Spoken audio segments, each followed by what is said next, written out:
For a lot of businesses, the lack of cars driving by and people walking up has changed the scope of the future. The goal has always been to expand. Right now, we've had to really pivot on what that looks like. The reality COVID-19 has put on Dirt Coffee is not what Lauren Burgess ever expected. So February, it was the world was normal, right? Our shop was the place where you would come and have your business meeting or come and study, and you'd be here for 3 or 4 hours. And it was a real community on the inside. They experienced growth, and the idea of a second location started to brew. Fast forward a few months into the pandemic, that all changed. All of that got thrown out the window, obviously.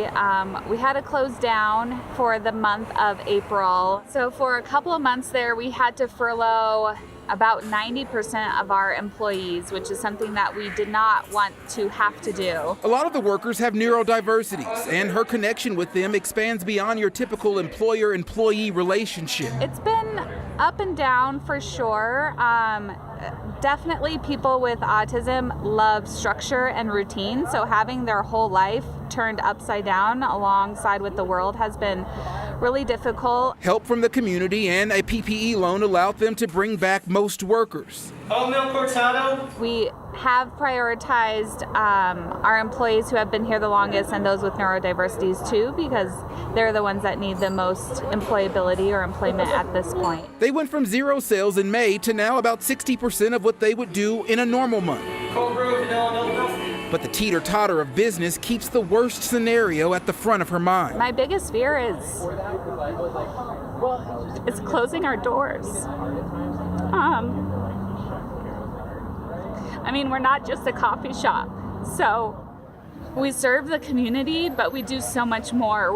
We're with every single cup of coffee we serve, we're trying to change lives. Coffee is our message to do that, and is our mode and our means to do that. The idea of not being able to do that or having to do it differently and not through coffee, it's scary. So she's using social media to get the word out, hoping more people stop in and support her mission to help those who need a job keep a job by serving you your morning cup of coffee. You have to go through these kind of ups and downs maybe once a year, once you kind of hit your groove.